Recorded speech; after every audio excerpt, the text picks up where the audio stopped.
마태복음 5장 3절과 4절 말씀입니다. 심령이 가난한 자는 복이 있나니 천국이 저희 것이며 애통하는 자는 복이 있나니 저희가 위로를 받을 것이며. 우리는 지난번에 심령이 가난하다는 것이 하나님 앞에서의 자기의 위치를 확인한 자각 증상이라 그랬습니다. 오늘 우리가 살피려는 애통한다는 것은 그래서 이제 자기의 현실을 직시하고 하나님 앞에서 최소한의 윤리적이든 도덕적이든 인격적이든 신앙적이든 그런 기준과 비교하여 그 거리와 간격을 통감하는 자각 증세인 것입니다. 그런데 문제는 이런 심령이 가난하다든가 애통한다는 것이 왜 복이냐 하는 것입니다. 여러 번 설명드린 바와 같이 마태복음을 쓴 이 저자는 같은 유대인으로서 예수 그리스도를 메시아로 영접지 않고 십자가에 못 박은 동족들이 무엇을 틀렸는가를 이제 통감하고 이 책을 쓰고 있는 것입니다. 예수 그리스도가 왜 십자가를 지시고 피 흘려 돌아가셨어야만 했는가 하는 것을 이해하지 못하는 동족들을 위하여 이 글을 쓰고 있는 셈이고, 예수가 구약에 예언된 그 메시아라는 것을 확인시켜야 하는 것입니다. 오늘 이런 내용들을 보면 바로 그 초점이 여기 아주 굵은 중심 사상으로 흐르고 있는 걸 보는데, 유대인들이 자기네가 하나님의 백성이요, 흠잡을 데 없는 사람이요, 조건과 자격으로 충분한데 오직 필요한 것이 있다면 이 세상에서 억울함을 당하고 있는 자기네들을 구원하기 위하여 하나님께서 속히 해방자를 보내주시기를 바라는 저들의 상태와 진정한 하나님의 사람들이 느끼는 증상과의 차이를 지적하고 싶은 것이다 이겁니다. 하나님을 만나고 하나님의 부르심을 받은 자들은 그 심령상의 자각 증상이 제일 크게 두드러지게 나타나고, 그것은 심령의 겸비함과 이 애통하는 것으로 나타나지 자신감과 넉넉함으로 나타나지 않는다는 것입니다. 왜냐하면 우리 모두 죄인이요, 영적인 문제, 생명과 의의 문제에 있어서는 우리 모두가 죄인이요, 그 문제를 해결할 능력이 없다는 자각 증세로 오지 자신감으로는 갈 수 없다 이것이죠. 그래서 누가복음 6장에 가시면 이 동일한 내용이 누가복음에서 이렇게 조금 간단하고도 또 다르게 표현된 것을 보는데 좀 비교하시면 도움이 됩니다. 우리 5장, 6장, 7장에 걸친 내용을 이 누가복음에서는 6장 한 장에 다 다뤄버렸어요. 그러니까 상당히 간략하게 다뤘죠. 왜냐하면 누가는 이 기록을 예수님 전체 생애를 이렇게 균형 있게 기록하는 데 목적을 두고 있고, 마태는 유대인들의 그 편견, 선입관 이런 것을 고치는 데 목적을 하고 있으니까 어느 부분에 더 중심을 두고 초점을 두느냐 하는 데서 차이가 나서 그렇습니다. 6장 20절, 예수께서 눈을 들어 제자들을 보시고 가라사대 가난한 자는 복이 있나니 하나님의 나라가 너희 것이며, 이제 줄인 자는 복이 있나니 너희가 배부름을 얻을 것이며, 이제 우는 자는 복이 있나니 너희가 웃을 것이며, 인자를 인하여 사람들이 너희를 미워하며 멀리하고 욕하고 너희 이름을 악하다 하여 버릴 때는 너희에게 복이 있도다. 그날에 기뻐하고 뛰놀라 하늘에서 너희 상이 큼이라. 저희 조상들이 선지자들에게 이와 같이 하였느니라. 그러나 화 있을진저 너희 부유한 자여 너희는 너희의 위로를 이미 받았도다. 화 있을진저 너희 이제 배부른 자여 너희는 줄이리로다. 화 있을진저 너희 이제 웃는 자여 너희가 애통하며 울리로다. 모든 사람이 너희를 칭찬하면 화가 있도다. 저희 조상들이 거짓 선지자들에게 이와 같이 하였느니라. 여기 나오는 가난한 자, 줄인 자. 그래서 가난하다는 것은 경제적인 기준이 아니고 심령이 가난한 것입니다. 겸비한 자라 그런 뜻입니다. 겸비한 자, 마음의 겸손함과 이런 뭐라 그래야 됩니까? 일종의 열등함을 가지는 것을 말합니다. 줄인 자, 이런 거 다 마찬가지입니다. 그러니까 이걸 뭐와 비교하고 있죠? 화 있을진저 너희 부요한 자요. 화 있을진저 너희 이제 배부른 자요. 이거죠. 이게 뭐예요? 여기서 부요하고 배부르다는 건 뭐예요? 자신감에 차 있는 것을 말합니다. 지금 이 성경이 지적하고 싶은 것은 우리의 신자된 그 확인을 무엇으로 하느냐 하는 차원에서 신자된 확인이 심령의 가난함과 애통함으로 나오지 자만감으로 절대 안 나온다는 거죠. 계시록 3장에 가시면 이런 부분을 이해하기 좋은 기록이 하나 있습니다. 요한계시록 3장 14절 라오디게아 교회의 사자에게 편지하기를 아멘이시여 충성되고 참된 증인이시여 하나님의 창조의 근본이신가 가라사대 내가 네 행위를 아노니 네가 차지도 아니하고 더웁지도 아니하도다. 네가 차든지 더웁든지 하기를 원하노라. 네가 이같이 미지근하여 더웁지도 아니하고 차지도 아니하니 내 입에서 너를 토하여 내치리라. 네가 말하기를 나는 부자라 부요하여 부족한 것이 없다 하나 네 곤고한 것과 가련한 것과 가난한 것과 눈먼 것과 벌거벗은 것을 알지 못하도다. 내가 너를 권하노니 내게서 불로 연다는 금을 사서 부요하게 하고 흰옷을 사서 입고 벌거벗은 수치를 보이지 않게 하고 안약을 사서 눈에 발라 보게 하라. 그럽니다. 라오디게아 교회 교인들은 자기네들이 그만하면 신자로서 합격점이다 이렇게 생각하고 있다 이겁니다. 그러나 지금 성경의 지적은 너희는 가난하고 벌거벗고 있도다 이거예요. 이게 그거죠. 내가 말하기를 나는 부자라 부요하여 부족한 것이 없다. 신앙적 차원에서 얘기입니다. 이만하면 됐다. 그런데 성경의 지적은 아니다 그거죠. 그러니까 마태복음의 지금 저자의 마태의 지적은 유대인들이 가지는 말하자면 율법이나 할례나 뭐 선민이라는 무슨 민족적인 특권이나 이런 것들로 가지고 있는 자신감에 대하여 공격하는 거죠. 그것이 복받은 자의 표가 아니다 이거죠. 그것이 하나님의 백성된 표가 아니다 이거죠. 하나님의 백성된 표는 오히려 심령이 가난하고 애통한 것으로 나타난다 이겁니다. 좀 더 구체적으로 이 문제를 한번 살펴봅시다. 시편 51편으로 갑니다.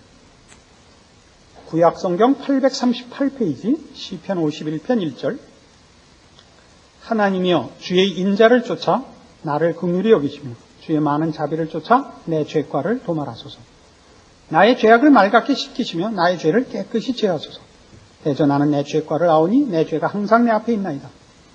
내가 주께만 범죄하여 주의 목전에 악을 행하였사오니 주께서 말씀하실 때 의로우시다 하고 판단하실 때 순전하시다 하리이다. 내가 죄악 중에 출생하였으며 모친인 죄 중에 나를 잉태하였나이다. 중심의 진실함을 주께서 원하시오니 내 속에 지혜를 알게 하시리이다. 우술처로 나를 정결케 하소서. 내가 정하리이다. 나를 씻기소서. 내가 눈보다 희리이다. 나로 즐겁고 기쁜 소리를 듣게 하사 주께서 꺾으신 뼈로 즐거워하게 하소서. 주의 얼굴을 내 죄에서 돌이키시고 내 모든 죄악을 도말하소서. 하나님이여 내 속에 정한 마음을 창조하시고 내 안에 정직한 영을 새롭게 하소서. 나를 주 앞에서 쫓아내지 마시며 주의 성신을 내게서 거두지 마소서. 이 기록에 보면 다윗은 나라는 존재의 구성 성분이 죄라 그렇게 고백을 합니다. 3절에 있는 바와 같이 내 죄가 항상 내 앞에 있나이다 그럽니다. 5절에 있는 바와 같이 죄악 중에 출생하였다 그럽니다. 죄라는 성분으로 내가 만들어져 있습니다. 나는 죄를 짓는 것이 내 본질입니다. 그렇게 고백을 한다. 그래서 하나님 앞에 구할 때 용서하소서, 도와주소서, 내 안에 정한 영을 창조하소서예요. 고쳐주소서도 아니에요. 안에 있는 기계를 고쳐주소서가 아니라 그런 것이 나에겐 없습니다. 만들어주소서예요. 여러분 그 51 밑에 보면 조그맣게 뭐라고 써있죠. 다윗의 시, 영장으로 한 노래. 다윗이 밧세바와 동침한 후 선지자 나단이 저에게 온 때에 지은 기도문입니다. 다윗은 이스라엘의 두 번째 왕이었습니다. 초대 왕이 사울이고 두 번째가 다윗 왕이었는데 왕가가 다릅니다. 사울은 베냐민 지파였고 이 다윗은 유다 지파입니다. 사울 왕가는 당대 그 초대 왕을 하고 망하고 2대 왕부터 이제 그 유다 왕가가 있게 되고 그 시조가 다윗 왕입니다. 다윗은 8형제 중에 8번째였던 것으로 추정이 됩니다. 이스라엘과 블레셋 사이에 늘 전투가 있었고 전쟁이 있었고 이때도 전쟁이 있었는데 다윗은 나이가 어려서 전쟁에 못 나갔습니다. 형들은 다 나가고 혼자 집에서 양을 지키고 있는데 아버지가 어느 날 형들이 무사한지 가 보고 와라. 그래서 이제 전쟁터에 옵니다. 왔더니 어떤 상황이 벌어지고 있느냐 하면 블레셋의 장군인 골리앗이 나서서 이스라엘을 조롱합니다. 너희 대표자 하나를 내보내라. 그 대표끼리 싸워서 진 쪽이 이긴 쪽의 나라에 항복하기로 하자. 이런 내기를 도전을 해오고 있습니다. 이스라엘에서 아무도 대꾸를 못합니다. 그 나와 서 있는 생김새나 벌써 그 전투력이 이렇게 쳐다만 봐도 비교가 안 되게 높아 보여서 아무도 감히 나설 생각을 못합니다.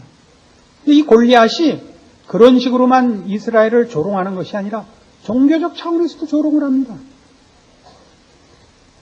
자기네가 믿는 신이 이스라엘을 지키는 하나님보다 더 세다는 것입니다. 그런데도 이스라엘 군사 중에 아무도 나서지 못하는데 형의 안부를 하기 위해서 왔던 다윗이 그 말을 듣고 이 신앙적인 분노를 일으켜서 사울 왕 앞에 자원하여 이제 이스라엘을 대표해서 나갑니다. 나가면서 이렇게 얘기하죠. 너는 창과 칼로 내게 오거니와 나는 네가 모욕하는 만군의 여호와의 이름으로 네게 가노라. 그리고 맨몸으로 물맷돌 5개 들고 나와서 물맷돌 첫 방에 그 이마를 돌로 아주 박아서 승리를 해냅니다. 그래서 이스라엘의 구국 영웅이 되죠. 사울이 죽인 자는 천천히요, 다윗이 죽인 자는 만만이라는 칭송을 받습니다. 그러나 그 일로 인하여 사울 왕의 시기를 받고 사울이 그를 죽이려고 해서 도망 다니기 시작을 합니다. 그러나 그가 도망 다니는 중에도 자기를 죽이려 하는 사울 왕과 그의 명령을 받은 부하들에 대하여 대적 행위를 하지 않습니다. 하나님이 기름 부어 세운 왕에게 내가 대적 행위를 할 수 없다 해서 늘 그냥 도망만 다녀서 적국인 블레셋에까지 피난을 가곤 했었습니다. 나중에 사울이 죽고 돌아와서 이제 이스라엘의 왕이 됩니다. 이때까지 모든 그 다윗의 그 생애를 보면 그가 잘못한 일이 없습니다. 나라를 구하는 일에 있어서나 사울 왕의 핍박을 받아 도망다니는 일에 있어서나 그 다음에 왕이 된 다음에 그 사울 왕가에 대하여 보복 행위를 하지 않습니다. 그리고 나서 이 밧세바 사건을 저지르는 겁니다. 재미있는 것은 제가 이렇게 길게 설명을 드리는 것은 그가 이 죄를 지을 때의 상태를 우리가 이해하기 위해서입니다. 나단이 와서 하나님의 보내심을 받고 다윗에게 와서 다윗의 잘못을 지적할 때 비유를 듭니다. 어떤 마을에 두 사람이 사는데 하나는 무지무지한 부자라서 가축이 많고 부리는 종도 많고 전답이 많습니다. 그런데 바로 옆에 가난한 사람이 하나 사는데 새끼 양 하나 데리고 사는데 가족같이 아끼고 그거 하나밖에 없고 서로 의지하여 사는데 어느 날 부잣집에 손님이 오자 부자가 자기 가축 중에서 잡아서 대접하지 않고 그 이웃에 있는 그 가난한 사람이 하나밖에 없는 새끼 양을 뺏어서 잡아서 대접했습니다. 다윗이 분노를 터뜨리죠. 우리나라에 그런 나쁜 놈이 있단 말이냐? 능지처참을 해라. 그래서 나단이 그러죠. 당신이 그 사람입니다. 너무 놀래서 이 기도문을 쓴 겁니다. 내가 죄인입니다. 나는 죄라는 성분으로 빚어져 있습니다. 나는 너무 놀래서 울고 울어서 내 침대가 눈물 때문에 떴습니다. 그런 기도를 해요. 그가 왜 그렇게 놀랬는지 아세요?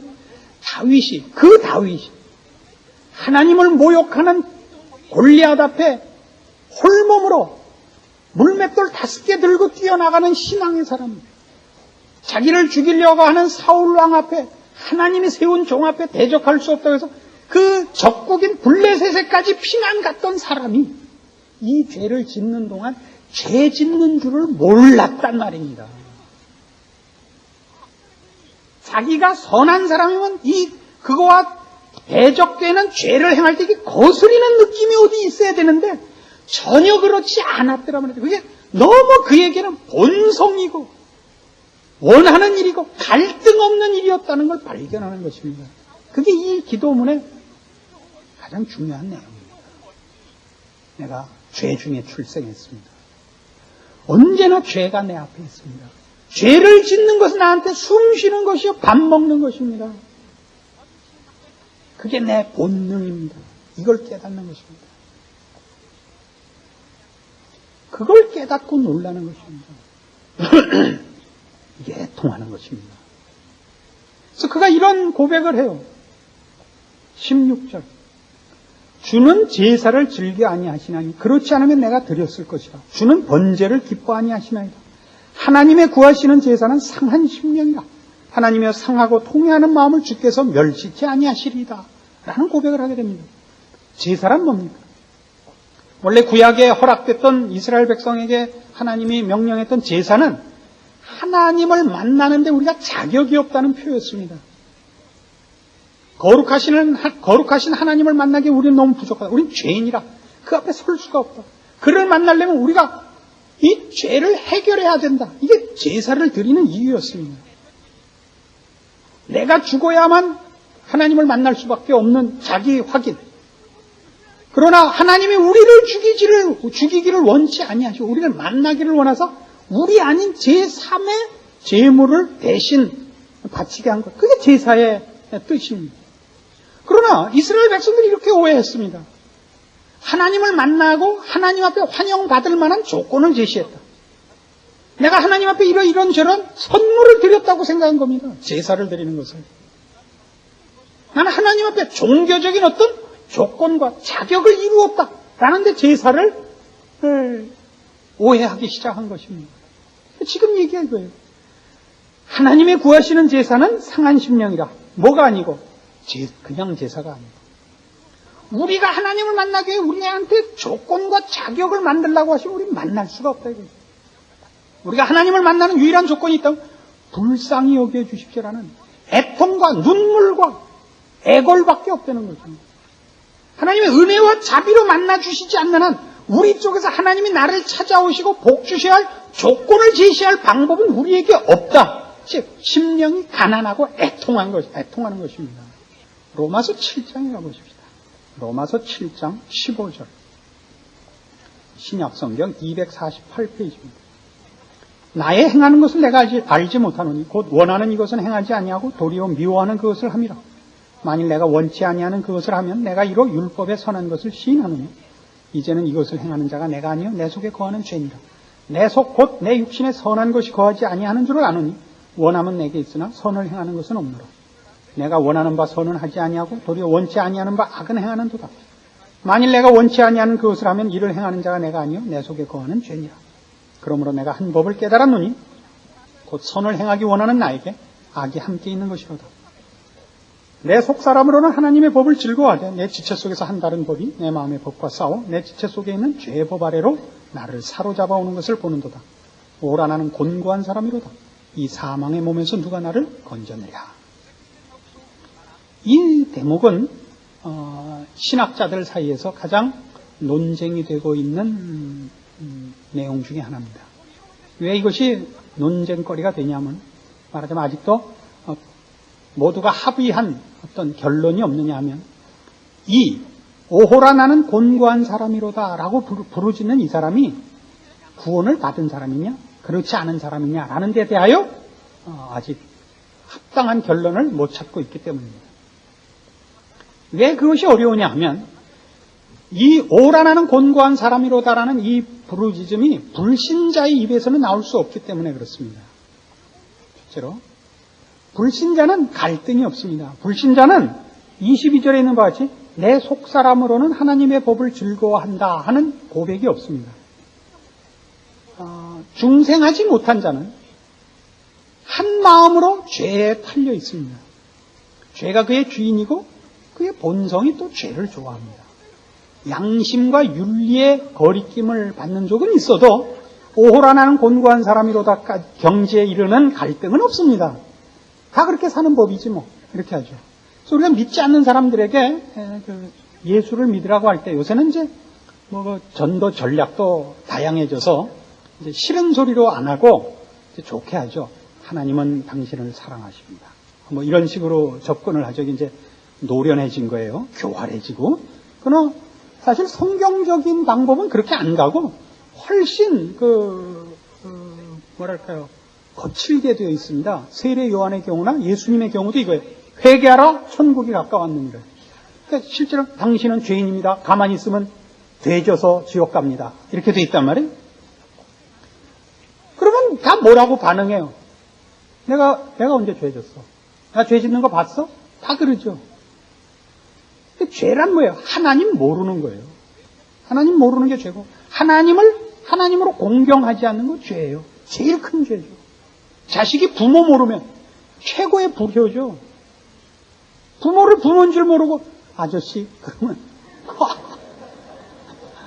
그냥 빠버려야죠. 그냥 절구통에 넣고. 아니, 다시 한번 불러봐. 아저씨 왜요? 왜 눈을 흘기세요? 아니, 죽여, 이걸. 하나님을 모르는 거예요. 하나님을 공경하지 않고 감사하지 않는 거예요. 외면하고 사는데 그걸 몰라요.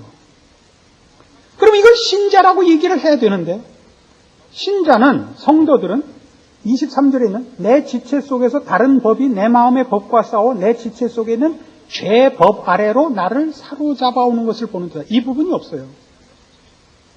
불신자는 죄가 주인이에요. 신자는 죄가 주인이 아닙니다. 죄가 그를 사로잡아오지 못합니다. 죄는 더 이상 우리의 주인이 아닙니다. 죄는 우리에게 이제는 공갈, 협박, 시험을 할 수 있습니다. 유혹할 수 있습니다. 그러나 우리의 주인은 아닙니다. 성도들은 내가 원치 않는데 죄를 짓지 않습니다. 죄가 유혹해서 내가 나를 죄에게 팔아먹어야 죄를 짓습니다. 성도들의 짓는 죄는 그래서 언제나 자기 책임입니다. 그러나 오늘 이 본문이 누구를 묘사한 것이냐를 떠나서 이런 상황에서 우리가 하나 확인할 게 있어서 이 본문을 택합니다. 뭘 확인하고 싶으냐 하면 성도들이 신앙생활 속에서 죄 법 아래 잡혀가는 것은 아니지만 죄에게 자기를 팔아먹는 일은 흔합니다. 우리는 우리의 신앙생활을 거의 실패하는데 실패하는 가장 큰 이유가 뭐냐면 우리의 신앙이 강하지 못해서 우리가 죄의 유혹과 협박 앞에 쉽게 굴복하기 때문입니다. 그때 여러분 무엇을 발견하느냐 하는 것입니다. 우리가 죄를 이기는 신앙상의 힘들이 원래 우리의 뿌리가 아니라는 걸 확인하게 되는 겁니다. 우리의 신앙의 승리는 다 어디서부터 비롯됐냐면 예수 그리스도의 십자가로부터 비롯된 겁니다. 신앙상의 승리는 언제나 신자된 이유가 그리스도의 십자가예요. 우리의 신앙의 힘도 아니라 예수 그리스도를 불러 도우심을 구할 때에 우리는 비로소 거기로부터 힘을 얻고 우리가 져야 할 신앙상의 승리의 책임을 감당할 힘을 얻습니다. 내 책임입니다만 그 뿌리가 나한테 있지 않단 말입니다. 왜 이 얘기를 하느냐 하면 우리가 우리의 신앙상에서 지금 여기서 말하는 애통은 우리 마태복음 5장에서 보는 애통하는 자는 윤리나 도덕적으로나 일반 종교적 차원에서 자신감을 갖고 있는 자들을 틀렸다고 확인시키기 위하여 그의 거짓된 자만심을 벗겨내기 위하여 등장하는 것입니다. 실제적인 복, 하나님의 자녀된 확인은 심령의 문제란 말이죠. 하나님 앞에서의 자기 확인. 그때 그것은 자신감으로 나올 수 없다는 것. 그것이 지금 핵심입니다. 그러나 이제 한 걸음 더 나아가서 우리가 신자된 현실 속에서 당하는 신앙상의 실패들에까지 이걸 적용해보면, 연결을 시켜보면 뭘 확인해야 되느냐 할 때 우리가 우리의 신앙의 실패를 맛볼 때마다 우리의 신앙의 뿌리와 힘의 근원이 십자가에 있었지 나에게 있지 않았다는 걸 확인해야만 우리는 절망과 좌절을 이깁니다. 이 부분이 사실 신자들 가운데 이렇게 정확하게 튼튼하게 정리되어 있지 않은 사람들이 많아서 신앙상의 실패를 몇 번 하고 나면 나는 아닌 게 비요 일로 간단 말이에요. 원래 우리의 시작은 내가 근거가 아니었다는 걸 다시 확인하자 이거죠. 우리가 하나님과 화목해 된 것은 내가 재물을 갖고 뛰어나가서 하나님이 기뻐할 어떤 조건을 갖고 뛰어나가서 합의를 본 게 아니라 우리는 하나님 없이 혼자 잘 살고 잘 먹고 있을 때 자기가 어떤 형편에 있는지 모를 때 하나님이 오셔서 빛을 비추고 눈을 뜨게 해서 비로소 안 거예요, 현실을. 아이고, 내가 큰일 났구나. 그래서 어떻게 했어요? 하나님 나를 외면하지 마옵소서였죠. 하나님이 찾아오셔서 알게 된 거예요. 그래서 우리를 하나님과 화목시키며 우리의 죄를 어떻게 씻었어요?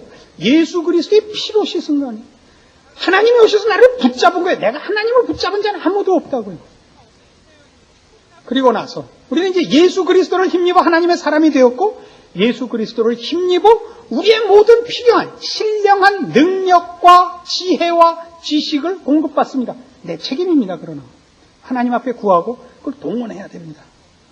영어 잘하려면 영어 책 봐야 되는 것과 같습니다. 가만히 앉아서 영어 잘하기를 바라면 안 돼요. 그러나 영어 책을 갖고 있는 것이 실력이 아니라 보고 쓰는 자가 실력이듯이 우리가 예수 그리스도를 소유했을 때 그에게 묻고 도우심을 구하고 늘 그로부터 힘을 얻은 대로 내가 써야 내 것이 되는 것입니다. 이게 신앙입니다. 뭐에서 무너진다고? 우리의 실패는 언제나 내가 예수를 의지하지 않고 나 홀로 서 있을 때 실패합니다. 그럼 뭘 발견한다고? 내가 허당이라는 걸 발견하죠. 나에게 신령한 문제, 능력과 자격과 조건과 뿌리가 없다는 걸 늘 발견해요. 앞하면 틀린단 말이에요. 조금만 생각을 안 하면. 그때 어디로 돌아오라고요? 좌절과 체념으로 가지 말랍니까? 우리가 우리된 신자된 시작부터가 우리 안에 있는 어떤 것이 자라나서 된 것이 아니더라는 걸 확인하라. 심령의 가난과 애통으로부터 출발한 것이라고. 그리스도의 십자가로 시작한 것이라고. 여러분이 무너지거든 넘어지거든 여러분이 예수 그리스도를 놓고 혼자 서 있어서 넘어졌다는 걸 확인하시라고. 주의 도우심을 구하고 그를 힘입어 그로부터만 신령한 싸움에서 이길 수 있는 힘과 지혜와 능력을 공급받을 수 있다는 걸 확인하고 어느 틈엔가 그의 손을 놓고 혼자 표류하고 있는 자신을 확인하고 돌아오십시오. 이것이 성경이 우리에게 가르치는 것이요. 신자의 신자된 근거들이요. 뿌리요. 언제나 그 앞에 엎드려 빌면 늘 주시는 하나님의 은혜입니다. 여러분 각자 오늘도 여러분의 신앙 문제와 신자로서 이 생을 살아야 하는 어려운 문제들로 하나님 앞에 구해야 할 것이 많을 것입니다.